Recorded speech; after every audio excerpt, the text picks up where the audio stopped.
우리가 건강하게 살려면 반드시 우리가 요리를 잘 배워야 돼요.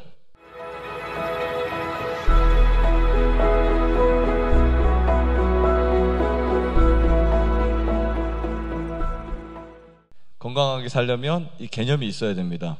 그리고 안 아프려면 여러분들이 먹는 먹거리가 반드시 정확해야 되고 그리고 내 몸에 맞아야 된다, 이렇게 저는 생각을 합니다. 먼저 우리가 어떤 요리를 할 때 가장 먼저 신경 쓰는 게 재료 선정이죠. 그렇죠? 재료 선정. 그러니까 건강한 요리를 위해서는 재료 선정이 되게 중요합니다. 그 재료 선정을 위해서 제가 여기 잠깐 읽어드릴게요. 곡식과 과일과 견과와 및 야채는 우리 창조주께서 우리를 위하여 어떤 식물이라고요? 선정하신 식물이다. 그러니까 좋은 재료를 선정하는 데 있어서 두 번째, 여기서 7가지로 제가 적어봤어요. 첫 번째는 유기농 농산물이나 아니면 자연농, 이런 부분을 선택한다. 가급적 선택해야 되고요. 만약에 여러분들의 환경이나 여러분들의 어떤 그 범위 내에서 가능한, 좀 비싸더라도 이런 것들을 선택해 드시는 거를 저는 우선시 해야 한다라고 생각합니다. 예를 들면 우리가 이제 그 시장이나 마트에 가면 똑같은 재료들이 있어요. 근데 볼 때는 겉으로 볼 때는 같습니다. 농약을 많이 친 것과 농약을 치지 않은 것과 때로는 같아 보일 수도 있어요. 그러나 질에 따라서는 굉장히 차이가 많이 납니다. 이제 질소는 거의 어디에 많이 존재하게 되냐면 잎사귀에 많이 잎사귀에 많이 있게 됩니다. 그럼 그 잎사귀에 질소가 많을 때 그것을 우리가 먹게 되면 문제가 생기겠죠. 그래서 질소가 많은 것을 먹게 되면 그 질소는 질산염이 되고 아질산염이 되면서 발암물질이 될 수도 있어요. 그래서 유기질이 아닌 생채소는 좀 우리가 주의해야 될 필요가 있다. 무조건 먹지 말라는 건 아니고요. 주의해야 할 필요가 있다, 이렇게 말씀드리고 싶고요. 그리고 자연농 이런 것들을 선택해야 되고, 두 번째는 어떤 식품을 선택할 때 신선도를 저는 되게 중요하게 생각합니다. 다 그러시겠죠. 신선함. 이 신선하다라는 말은 뭐냐면 거기 안에 영양소와 양이성이 충분히 들어있다는 거예요. 양리적인 작용을 하기 위해서는 반드시 신선해야 됩니다. 그래서 유통기한이라고 하지만 식물의 유통기한은 별로 크게 없어요. 그래서 우리가 상추의 유통기한, 그냥 시들고 마르고 못 먹겠다 싶으면 그것으로 우리가 판단하는 거지, 우리가 가공식품들은 유통기한 정하잖아요. 1년 정하든 2년 정하든 이렇게 정해서 하잖아요. 때로는 유통기한이 별로 필요 없는 것에도 유통기한이 매겨집니다. 그러나 우리가 사 먹는 상추나 여러분들이 드시는 시금치나 오이에는 특별한 유통기한이 없어요. 그 시장에서. 그렇죠? 걔네들은 뭐를 보고 판단하죠? 그냥 상태를 보고 판단해요. 상태를. 그러나 얘네들에도 유통기한은 사실 있습니다. 어떤 게 유통기한이냐면요, 신선도에 대한 유통기한, 영양에 대한 유통기한, 양리작용에 대한 유통기한. 사람이 먹어야만 된다고 해서 다 먹을 식물은 아니에요, 사실은요. 그래서 오이를 따서부터 시간이 많이 지날수록 유통기한은 좋지 않다는 거. 그 다음에 옥수수 같은 경우도 우리가 따서 바로 찌면 맛이 있는데 시간이 지나면 맛이 없어요. 그러나 먹을 수 있습니다.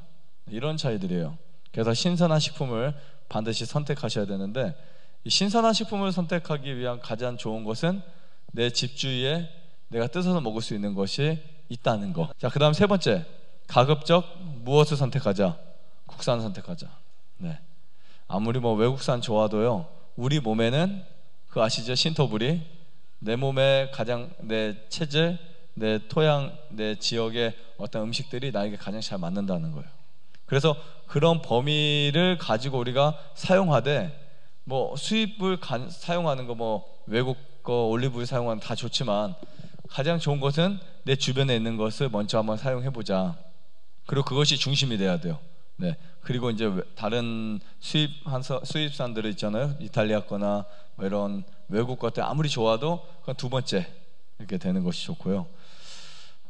저는 이제 중국산보다는 국산이 훨씬 낫다. 어쨌든 이렇게 우리가 원산지를 잘 따져서 선택하는 거 정말 중요합니다. 왜냐하면 거기에 따라서도 역시 신선도가 달라져요. 아무래도 많은 신선도가 달라지고 또 보관하는 방법이라든지 약을 치는 방법이라든지 이렇게 기후가 다른 곳으로 오거나 아니면 멀리 오거나 오랜 보관의 시간을 통하기 위해서는 반드시 약을 쳐야 되는 부분도 되게 많습니다. 그래서 국산 선택하는 거 중요하고요. 네 번째, 가공적인 것보다 천연적인 것 선택해요. 근데 보통 인위적이고 제품화되고 만들어지고 상표 딱 시켜서 갖고 있는 것들은 좋은 것이라고 생각합니다. 그건 식품규격위원회에서 이거는 정상적 식품이니까 먹어도 되라고 생각하지만, 사실은 토마토나 이런 것도 가공돼서 오는 거 있잖아요. 네, 그런 게 우리가 사실 어떻게 조리되고 어떻게 만들어지고 어떻게 그것을 하는지 몰라요. 가급적 내가 하는 게 최고 좋아요. 네 번째, 그래서 그런 가공적인 것보다 천연적인 거, 예를 들면 우리가 콩가루 그냥 갈아서 쓰면 되고, 네, 그리고 또 요리를 할 때 소금이라든지 가능한 외부에 있는 조미료라든지 화학적인 것을 쓰지 않는 것을 원칙으로 하고요. 다섯 번째 보면 들에 나는 풀을 선택하는 거예요. 들에 나는 풀들, 우리가 알고 보면 들에 먹을 수 있는, 사람이 먹을 수 있는 풀이 너무 많습니다. 우리가 아는 거 몇 가지가 안 될 수 있지만 민들레, 질경이, 새비름, 비름나물 이런 거 몇 가지 없을 수 있지만 들이나 밭에나 뭐 우리 주변에 먹을 수 있는 풀이 정말 많아요. 그 다음에 여섯 번째, 좋은 기름을 선택하는 거예요. 기름은 많이 먹으면 안 되지만 반드시 기름을 섭취할 때 좋은 기름, 그리고 여러분들이 가정에서 드시는 기름은 반드시 작은 병에다가 된 기름을 구입하시든 그렇게 만드셔야 돼요. 기름은 비중에 따라서 그 공간의 비중이 이제 산화시킬 수 있는 작용을 할 수 있습니다. 뚜껑을 열었다 닫았다 하는 횟수가 많을수록 산패작용이 많아집니다. 근데 이것도 이제 그 엑스트라 버진 뭐 1이라든지 뭐 등급에 따라 달라지긴 해요. 올리브 같은 경우에 좋은 올리브는 콜드 프레싱한 거예요. 저온에서 27도 정도에서 기름을 짜야 되고, 그 다음 회전이 느려야 되고, 이런 기름을 찾기가 쉽지는 않습니다. 그리고 또 병은 반드시 진갈색이나 햇빛을 차단해야 되고, 양은 적게, 어떤 막 기름들은 3리터, 4리터 이런 거 들어있죠. 이런 것은 진짜 공장 기름이다 이렇게 보시면 돼요. 아무리 좋은 올리브 기름이라 하더라도. 자, 그 다음에 일곱 번째, 가급적 완숙된 것을 선택하세요. 우리가 보통 종실류라든지 과실류라든지 어떤 곡식이라든지, 요즘에는 뭐 쌀도 익기 전에 배서 추수를 해야 맛있다 이렇게 말씀하시는 분들도 있습니다. 그러나 가급적 완숙된 것을 먹는 것으로 여러분들이 하시면 되고요. 토마토를 먹더라도 완숙된 거, 익지 않은 거보다는, 뭐 원래 품종 자체가 그렇게 보이는 색깔들이 있어요. 토마토도 약간 색깔이 주황색 토마토도 있고, 사과도 초록색도 있고, 뭐 이렇게 여러 가지가 있지만, 그러나 가급적, 우리가 뭐 100%는 지킬 수 없습니다만 가급적 완숙된 것을 선택할수록 좋다. 뭐 100%는 우리가 못 지켜요, 살다 보면. 그죠? 왜냐하면 후숙돼서 먹는 게 정말 많거든요. 유통 과정에서, 특히 과일들은. 음식이 혈액이 된다는 것을 이해하셔야 돼요. 자, 음식이 뭐가 된다? 혈액이 된다. 두 번째, 최선의 요리법을 계속해서 연구해야 됩니다. 그리고 세 번째, 요리할 땐 반드시 즐겁게 해야 돼요. 막 그냥 욕하면서 하거나 막 짜증내면서 하거나 막 그렇게 있죠. 그런 여자분들 있죠. 막 부부싸움 하고 나서 요리할 때는 욕을 하면서 하죠. 그렇게 요리하면 여러분들이 요리하는 음식에 그게 다 들어가요. 그러면 먹는 사람은 독이 되는 거예요. 자, 네 번째, 음식이 생명과 관계되어 있다는 거, 이거 반드시 이해하셔야 돼요. 내가 먹는 음식, 내가 요리한 음식이 생명과 관계가 되어 있다, 직결되어 있는 거예요. 그리고 몇 끼의 변화를 꼭 주세요.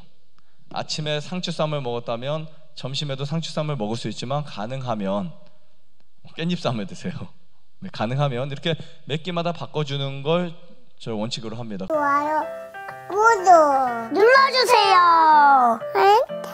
눌러주세요.